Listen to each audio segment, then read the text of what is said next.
We've all been late night Facebook Marketplace scrolling for cars we can't afford, but sometimes a deal shows up that is just too good to pass up. We found this abandoned Audi A3 from 2015 that hadn't run in a year and was left outside on the street. Are you happy with your purchase? Oh, we'll find out in half hour, won't we?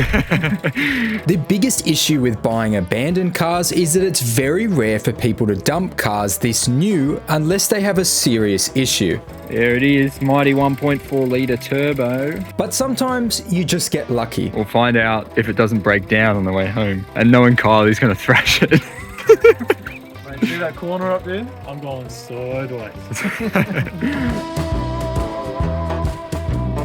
Look at that. We have to leave it running while we fuel it because the battery's so dead. Put like 20 bucks in or something, surely. Surprisingly, after a 5-minute drive to the petrol station, nothing had gone wrong yet, so we were both scratching our heads as to what could possibly be wrong with this car. Usually these 2015 Audi A3s go for about 10 to 15 grand, and when I tell you what we paid for the car at the end of the video, you will be shocked. The inside is pretty nice. It's like any A3 from 2015. Needs a very good clean. Not as easily visible on camera, but there is so much mold. That's pretty visible everywhere on the gear shift, on everything. So we also had to make sure stop start was off because you don't want this car dying in traffic on the way home. And surprisingly, the car made the 20-minute journey home with absolutely no problems.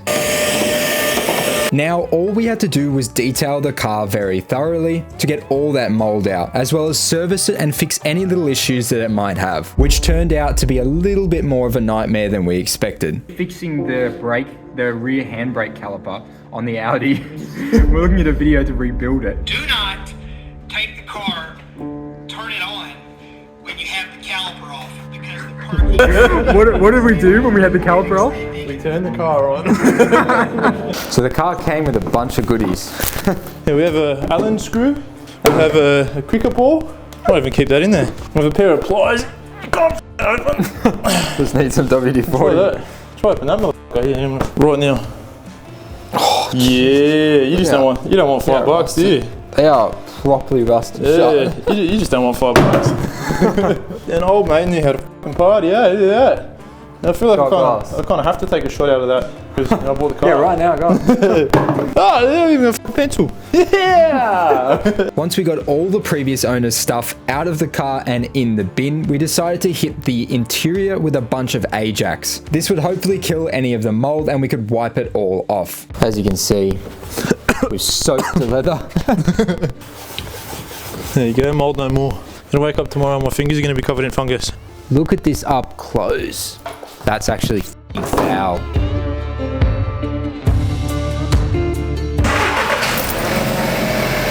Interior is now spotless. We're going to give the outside a wash and we'll show you guys how good it looks. Oh, hang on, it's saying start-stop system fault. After we finished the interior, we did end up changing the oil as well, just to make sure it was at the correct level. We're doing the first official test drive in the abandoned A3. No codes anymore.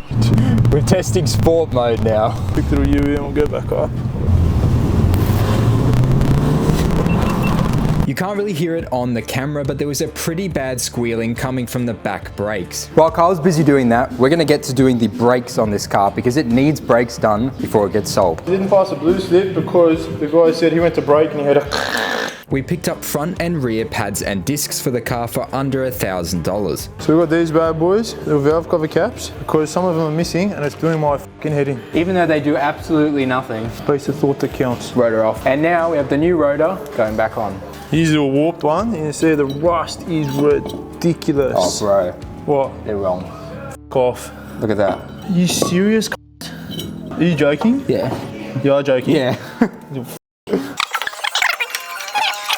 Jacking off a car, bro. That's straight power. Now that we've done the front brakes, we move to the back where we need the scan tool to help us rewind the rear handbrake caliper in order to remove the brake disc. Personally, I think this is one of the most annoying and useless features on any modern cars. It is so much easier to do it manually and you don't need any kind of fancy tools.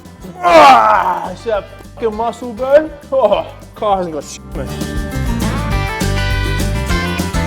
Since this is a European vehicle, in order to depress the handbrake, we need to use the Top-Don diagnostic tool. So this is a good use of this product. I haven't used it a whole lot apart from scanning cars, but if you want to grab this, I highly recommend. I'll leave a link in the description. Oh, maintenance.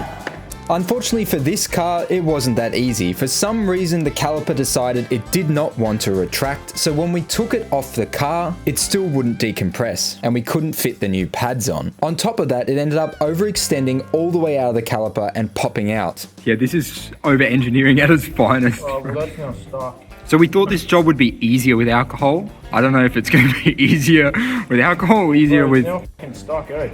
Oh, we even got the ball bearings in. The piston open-ended. Yeah, this is... Not a closed. So right now, that is the rear brake with the handbrake. Oh, this is Trying just to the put the ball handbrake. bearings back in. Oh, They're sprayed out. Handbrake? Why don't we just delete this? Because it flashes and gives a warning.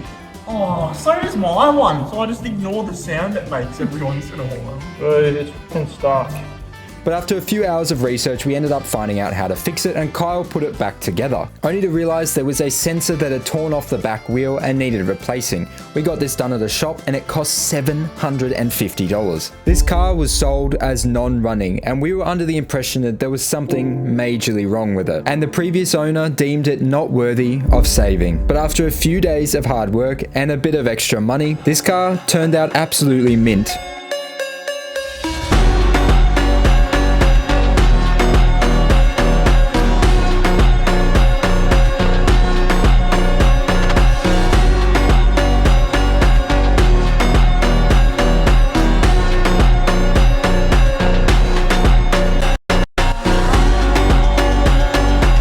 So here is the A3 in all its glory. Kyle has done a lot of work. I've helped him with quite a bit of it. You want to say what you bought it for? 5 million. No, Pounds. 3.5 grand. Yeah, 3.5 grand. Yeah. So pretty good steal. There was no rego. We bought it not sight unseen, but the battery wasn't the best. We didn't really take it for a test drive, so we weren't too If it sure. was running or not, yeah. Yeah, we weren't too sure if there were any leaks, any timing issues, any other issues. But we got away with almost nothing, funny enough. Nothing major. Yeah, Seriously major, yeah. It was pretty cheap. The bulk of the cost was rego and blue slip, because here in Australia it's fucking ridiculous to put a car back on the road. $1,500 or something. Yeah, total. just to get it back on the road. Yeah. Most of that being taxed. That's the problem with flipping cars here. Oh yeah. Especially unregistered ones. It's not a couple $100. It's $1,500. Oh yeah, just to put it back on road. Yeah. Nothing wrong with it. No leaks, no coolant, no oil, no smoke, no funny noises. Gearbox is really tight too, which is good for these, especially because it's at 170,000 Ks, which is pretty high for a European. So Until 2 weeks when I fucking thrash it. we'll cut that out. So all in all, pretty good flip. If you can find something like this, abandoned vehicles are usually the best purchases, which is why I love doing them. But it's risky, and I was very hesitant in the beginning because you never know what you're walking into. It could be a blown motor, you have no idea. So, Very lucky find. I mean, I've had a few of those in Mercedes. I don't know if you've got that on there. There's very few people that dump cars that are actually decent and running, like with a legitimate reason for getting rid of it. So I bought an old Mercedes, and turns out the motor was seized. Was seized, yeah. And so I sold it to some guy who knew about it. They got it running, and there was rod knock. So the whole engine was f***ed anyway. Pretty bad rod knock. So. There's a few headaches with this though. I had to go back and forth with the owner. Luckily, after I purchased, he was pretty accompanying. I had to get a signature to get it registered in my name. Basically, just to prove to the Service New South Wales that he owns it, is a shit cars that are abandoned, because it's like you don't know where the title's gone. So thanks for watching. Stay tuned for another video. This will probably be out before the BMW video because I haven't had a chance to work on it. So subscribe and like, share, comment, subscribe. stay tuned for the next one.